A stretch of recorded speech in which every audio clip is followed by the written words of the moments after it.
ଉପଯୁକ୍ତ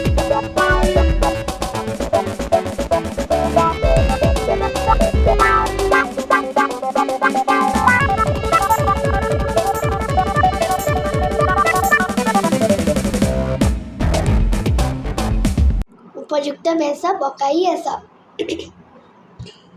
ଲେଖକ ମନୋଜ ଦାସ। ଗୋଟିଏ ରାଜ୍ୟ ଜୟ କଲେ ରାଜା ତାଙ୍କ ପୋଷାକରେ ଖଣ୍ଡିଏ ନୂଆ ହୀରା ଲଗାନ୍ତି।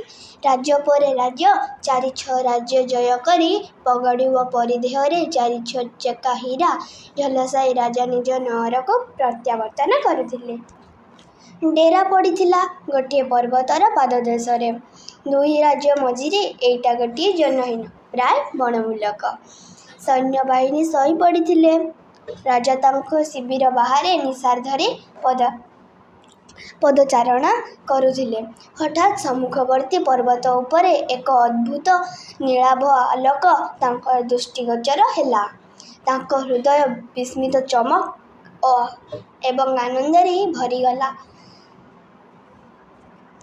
ସେ ଆଲୋକ ଯେ ଅସାଧାରଣ ସେଥିରେ ସନ୍ଦେହର ଅବକାଶ ନଥିଲା। ବିସ୍ମିତ ରାଜା ମନ୍ତ୍ରୀଙ୍କୁ ନିଦରୁ ଉଠାଇଲେ ଓ ସେ ଆଲୋକ ଦେଖାଇଲେ। ମନ୍ତ୍ରୀ ଅତି ସ୍ୱାଭାବିକ ଭାବରେ କହିଲେ, ମହାରାଜ, ମୁଁ ସନ୍ଧ୍ୟାବେଳେ ଆଖପାଖ ଲୋକଙ୍କଠୁ ଶୁଣିଥିଲି କି ସେ ପର୍ବତ ଉପରେ ଜଣେ ସନ୍ନ୍ୟାସୀ ରହନ୍ତି।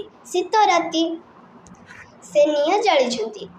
ମନ୍ତ୍ରୀ, ତୁମକୁ ସେ ଆଲୋକ କିପରି ଲାଗୁଛି? ରାଜାଙ୍କ ପ୍ରଶ୍ନରେ ବିସ୍ମିତ ହୋଇ ମନ୍ତ୍ରୀ କହିଲେ, ମଣିମା, ଶୁଖିଲା କାଠପତ୍ର ଜାଳେଣି ନିଆଁ ଯେପରି ହେବା କଥା ଏହା ସେହିପରି। ଆଚ୍ଛା, ଶୋଇବ ଯାଅ, କହିଲେ ରାଜା। ସେ ବୁଝିପାରିଲେ ଯେ ଆଲୋକର ଯେଉଁ ବିଶେଷତ୍ୱ ସେ ଦେଖିପାରୁଛନ୍ତି ମନ୍ତ୍ରୀ ତାହା ଦେଖିପାରୁନାହାନ୍ତି। ପ୍ରଭାତ ହେଲା।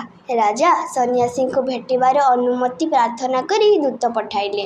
ଦୂତ ଫେରିଆସି କହିଲା, ସନ୍ନ୍ୟାସୀ କହୁଛନ୍ତି କି ତାଙ୍କୁ ଭେଟିବାକୁ ହେଲେ ରାଜା ଉପଯୁକ୍ତ ବେଶ ପକାଇ ଯିବା ଦରକାର। ଅବଶ୍ୟ, କହି ରାଜା ତାଙ୍କର ରତ୍ନଖଚିତ ପୋଷାକ ଓ ପଗଡ଼ି ଲଗାଇ ବାହାରି ପଡ଼ିଲେ। ସେ ପର୍ବତ ଅଧା ଚଢ଼ିବା ବେଳକୁ ସନ୍ନ୍ୟାସୀଙ୍କର ଜଣେ ଚେଲା ଆସି କହିଲେ, ଗୁରୁଦେବ ମଣିମାଙ୍କୁ ଦୂରରୁ ଦେଖିପାରୁଛନ୍ତି। ସେ କହିଲେ କି ଆପଣ ଉପଯୁକ୍ତ ବେଶ ପକାଇ ଆସିବା ଦରକାର। ରାଜା ନିବିଡ଼ରେ ଶିବିରକୁ ଆସି ରତ୍ନ ପୋଷାକ ଉତାରି ଜଣେ ସାଧାରଣ ନାଗରିକ ପୋଷାକ ପିନ୍ଧିଲେ ଓ ନିଜକୁ ନିଜେ କହିଲେ, ବାସ୍ତବିକ୍ ରାଜପୋଷାକରେ ସନ୍ନ୍ୟାସୀଙ୍କ ପାଖକୁ ଯିବାକୁ ବାହାରିବାଟା ବୋକାମି ଛଡ଼ା ଆଉ କ'ଣ? ସେ ପର୍ବତ ଚଢ଼ିବାକୁ ଆରମ୍ଭ କରନ୍ତେ ପୁଣି ଜଣେ ଚେଲା ଆସି କହିଲା, ମହାରାଜ, ଗୁରୁଦେବ କହୁଛନ୍ତି କି ଆପଣ ଉପଯୁକ୍ତ ବେଶ ପକାଇ ଆସନ୍ତୁ। ରାଜା ଅଗତ୍ୟା ତମ୍ବୁକୁ ଫେରିଲେ ଓ ଏଥର ଗେରୁଆ ଲୁଗାପଟା ଯୋଗାଡ଼ କରି ପିନ୍ଧି ପୁଣି ପର୍ବତ ଚଢ଼ିବାକୁ ଆରମ୍ଭ କଲେ। ମହାରାଜ, ଗୁରୁଦେବ କହିଲେ କି ଆପଣ ଉପଯୁକ୍ତ ବେଶ ପକାଇ ଆସନ୍ତୁ। ତୃତୀୟ ଚେଲାଟାଏ ତାଙ୍କୁ ଆସି କହିଲା। ରାଜା କାନ୍ଦ ଦେଖାଇଲେ। ମନ୍ତ୍ରୀ ତାଙ୍କ କାନରେ କହିଲେ, ମହାରାଜ, ସେ ଉଦ୍ଧତ ସାଧୁଙ୍କୁ ଏହିକ୍ଷଣି ଧରିଆଣି ଆପଣଙ୍କ ଆଗରେ ହାଜର କରିଦେବି।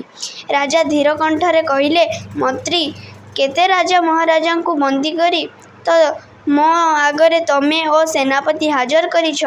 ଜଣେ ନିରସ୍ତ ନିର୍ବାକ ସାଧୁଙ୍କୁ ଧରିଆଣିବା ବାହାଦୁରୀ।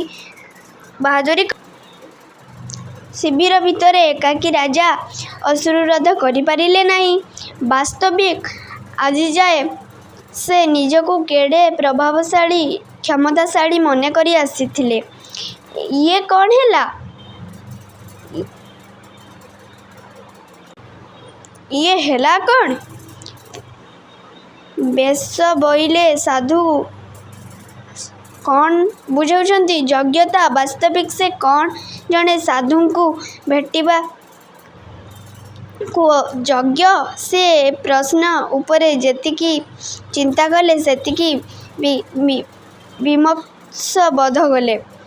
ଅର୍ଥାତ୍ ଜୀବନରେ ସେ ଯେତେ ବିଜୟ ପ୍ରାପ୍ତି କରିଛନ୍ତି, ଯେତେ ମୁଣ୍ଡକାଟ କରି ତଳେ ଲୋଟାଇ ଦେଇଛନ୍ତି, ସେସବୁ ତାଙ୍କୁ ଅନ୍ୟମାନଙ୍କ ଆଖିରେ ବିରାଟ କରି ଥାଇପାରେ, କିନ୍ତୁ ସାଧୁଙ୍କ ଆଖିରେ ସେ ଅଯୋଗ୍ୟ। ପୁଅ, ଏ ବେଶରେ ତୁମେ କେତେ ସୁନ୍ଦର ଦିଶୁଛ। ଏ ଅପୂର୍ବ କଣ୍ଠସ୍ୱର ରାଜାଙ୍କୁ ଚମକାଇ ଦେଲା। ସେ ଅନାଇବା ବେଳକୁ ତାଙ୍କ ଆଗରେ ଉଭୟ ସନ୍ନ୍ୟାସୀ।